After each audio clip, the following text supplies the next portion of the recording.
ഒരു കർഷക ഭവനത്തിൽ നിന്നും ചന്ദ്രൻ്റെ മണ്ണിലേക്ക് പറന്നിറങ്ങിയ ആളാണു ഞാൻ. എൻ്റെ പേര് നീൽ ആംസ്ട്രോങ്. എൻ്റെ യൗവനകാലത്ത് ചന്ദ്രനിൽ കാലുകുത്തുന്നതിനെക്കുറിച്ച് ഒരു ധാരണയും എനിക്കുണ്ടായിരുന്നില്ല. ചന്ദ്രൻ്റെ അസ്തിത്വം പോലും ഞാൻ ഗണിച്ചിരുന്നില്ല. പക്ഷേ 1969 നാസയെയും ലോകത്തെയും എന്നെ തന്നെയും മാറ്റുന്ന ഒരു യാത്രയ്ക്ക് ഞാൻ തുനിഞ്ഞു.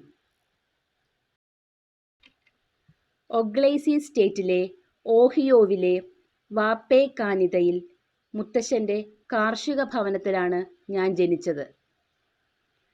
സ്റ്റീഫനും വിയോള ആംസ്ട്രോങ്ങുമാണ് മാതാപിതാക്കൾ. ഡീൻ എന്ന ഒരു സഹോദരനും ജൂൺ എന്ന ഒരു സഹോദരിയും എനിക്കുണ്ട്. ഓഹിയോവിലെ ഒരു കണക്ക് പരിശോധകനായിരുന്നു എൻ്റെ അച്ഛൻ. അതിനാൽ റാവെന്ന, എസ്റ്റി, മേരി, മേലെ സാഡ്യൂസ്ലി എന്നീ സ്ഥലങ്ങളിൽ മാറി മാറി താമസിച്ച ശേഷമാണ് ഞാൻ വാപ്പേക്കാനിതയിൽ എത്തിയത്. 2 വയസ്സ് പ്രായമായിരുന്നപ്പോൾ തന്നെ പറക്കാൻ എനിക്ക് ഇഷ്ടമായിരുന്നു.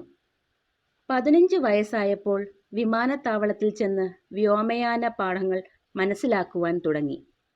എൻ്റെ ഓർമ്മ ശരിയാണെങ്കിൽ 1 മണിക്കൂർ നേരത്തെ ആ പഠനത്തിന് $9 ആയിരുന്നു ഫീസ്.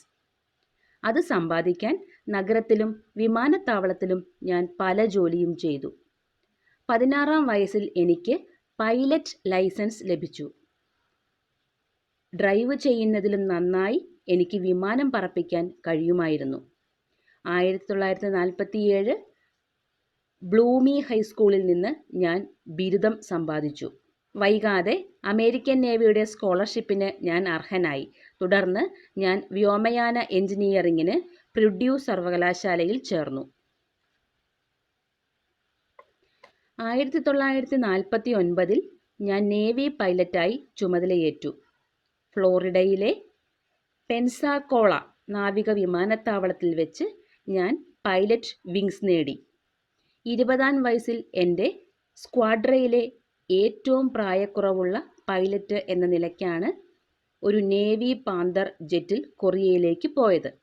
78 പോരാട്ട ദൗത്യങ്ങളിൽ പങ്കെടുത്ത ഞാൻ ഹോർനെറ്റിലെ വ്യോമയാന കേന്ദ്രത്തിലായിരുന്നു പ്രവർത്തിച്ചിരുന്നത്. യുദ്ധാനന്തരം പ്രുഡ്യൂ സർവകലാശാലയിൽ നിന്ന് എയ്റോസ്പേസ് എഞ്ചിനീയറിംഗിൽ ബിരുദവും തെക്കൻ കാലിഫോർണിയയിലെ സർവകലാശാലയിൽ നിന്ന് അതേ വിഷയത്തിൽ ബിരുദാനന്തര ബിരുദവും നേടി.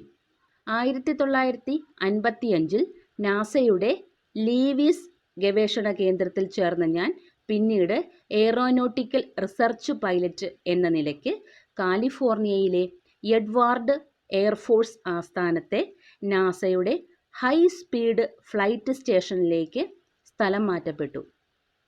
X-15 പ്രോജക്റ്റ് പൈലറ്റായി പ്രവർത്തിക്കുകയായിരുന്നു എൻ്റെ ചുമതല.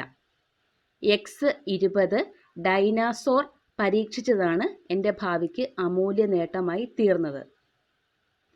ഭൂമിയുടെ ആകർഷണ പരിധിക്കപ്പുറത്ത് ബഹിരാകാശത്തേക്ക് പൊങ്ങാനും സാധാരണ വിമാനങ്ങളെപ്പോലെ അന്തരീക്ഷത്തിൽ കടന്ന് ഭൂമിയിൽ ഇറങ്ങാനും യോജിച്ച പരീക്ഷണ വിമാനമാണിത്.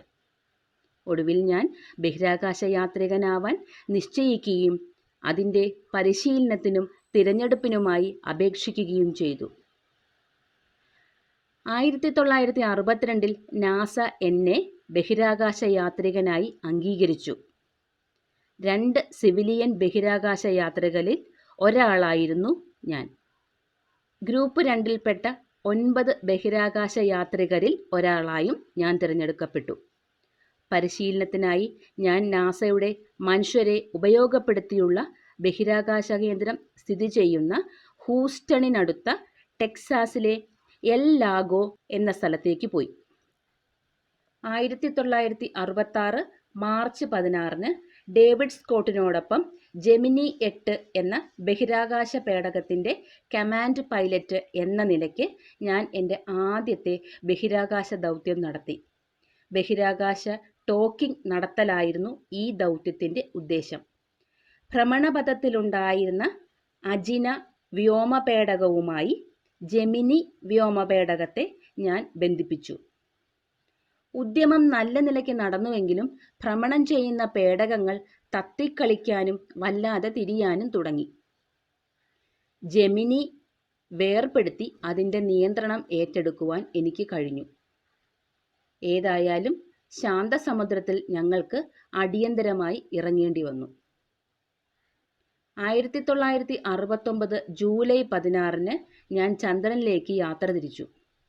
കമാൻഡറായ എൻ്റെ കൂടെ ലൂണാർ മൊഡ്യൂൾ പൈലറ്റായ എഡ്വിൻ ഇ ആൻഡ്രിൻ ജൂനിയറും കമാൻഡ് മൊഡ്യൂൾ പൈലറ്റായ മൈക്കിൾ കോളിൻസുമാണ് ഉണ്ടായിരുന്നത്.